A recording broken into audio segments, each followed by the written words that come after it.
Okay, so we're here. I'm Brandy Lee I'm an affiliate broker in Nashville, and we're here with Sondra Goldstein, and she is the home insurance expert. So we're here to talk about home insurance and what that means for the home buyer. A lot of times I have buyers that have a lot of questions as they're coming into their new home, especially from out of state. And specifically, I have customers that come in and they get the home warranty. They might have negotiated it in the purchase contract, and they're wondering what is the difference between the home warranty and the home insurance. So I'll hand it over to you to kind of address that one. Okay, sure. So a lot of people will get the home warranty the first year that they buy the home, which is still a great policy, but it's not a comprehensive policy like your homeowner's insurance would be, because your homeowner's insurance is going to cover things like the house burning to the ground or a tornado hitting it and destroying it. Which is good to have in Right, Nashville. definitely, especially these last few weeks. Not that we have a lot of those. But the home warranty policy isn't going to cover a lot of those type of things. Right. Your home warranty policy won't have liability insurance, which is another good thing to have, because if someone comes on your property, let's say you have a dog and that dog bites them, it was a freak accident, but those happen. You would want the liability insurance to handle that, and your home warranty policy would not. So your home warranty policy is going to handle things like appliances that just they stop working for whatever reason. Your hot water heater, your AC unit, the home warranty policy can sometimes cover those, whereas your homeowner's policy may not. So it's not a terrible thing to have both, but you definitely want the homeowner's insurance to cover most comprehensive policy for you. Yeah, and discussing that, I've had a lot of experience with the home warranty companies saying, okay, if it's pre-existing, then it's not covered. Right. So does the home insurance, if they move in with their home insurance, does something like the HVAC unit, is that covered?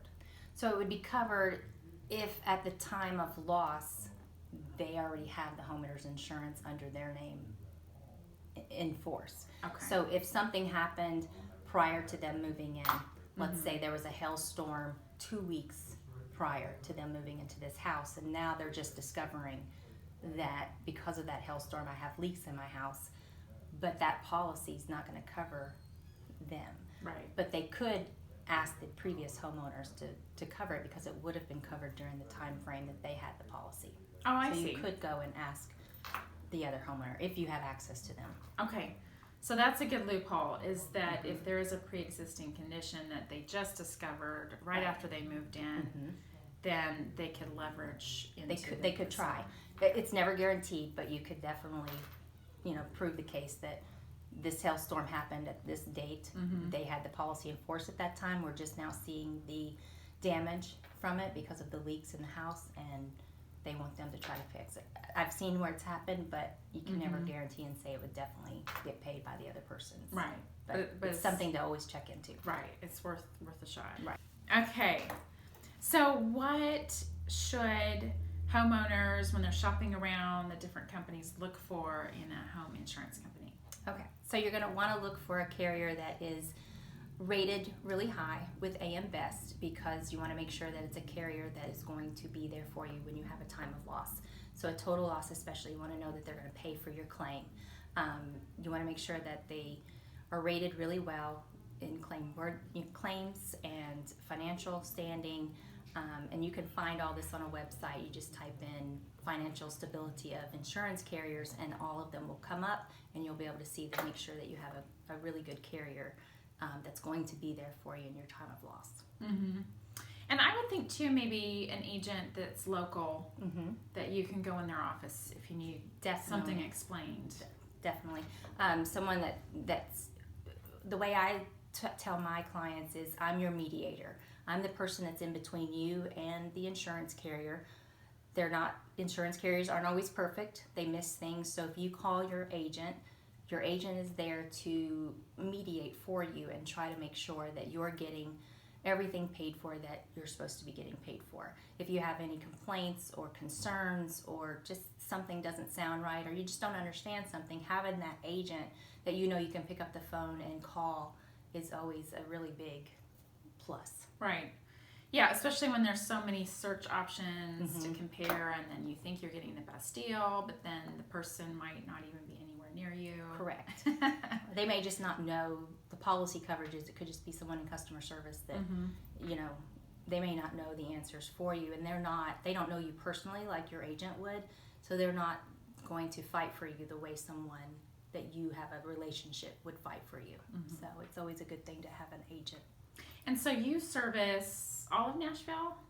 I can service all of Tennessee, but my biggest focus is here in Middle Tennessee. Okay. So a lot of times the mortgage companies will set it up so that you can have everything set up in an escrow. So they would take care of your mortgage, the premium for your insurance, homeowner's insurance, and your taxes. They collect that from you every month to go into a fund, an escrow, and then they pay it for you. That's always a good thing too, because you know that everything's getting paid on time and taken care of. A lot of times you'd probably want to talk to your mortgage person because they can tell you the benefit of if it's going to benefit you to have it in escrow or pay it yourself, because paying it yourself, you may get a discount on your mortgage or not have to pay as much. I don't know how all that works. Right, if your lender charges a fee versus if they just allow you to do that. Right. So it doesn't make a difference on the homeowner's insurance side, because whether you pay it or the escrow company pays it, you don't get any extra discounts one way or the other with most carriers if your mortgage company pays it versus you. But it could be a benefit for you on the mortgage side. That makes how sense. you pay it. Kind of makes it nice when you can just pay one payment. You don't have to know that you're paying the taxes and everything that's coming in at different times. So a lot of people, a lot of mine are set up on escrow. So overall, do you think it really pays to have home insurance?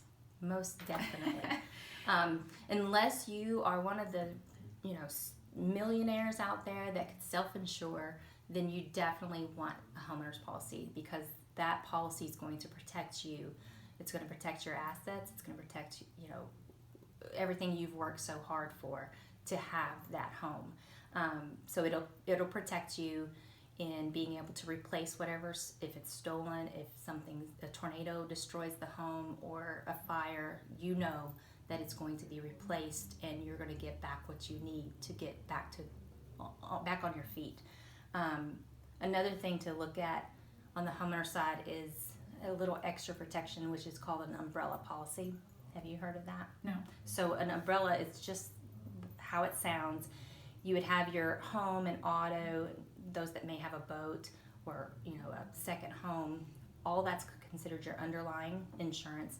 And then you would have an umbrella on top of that for $1 million, or you can go up to $5 million.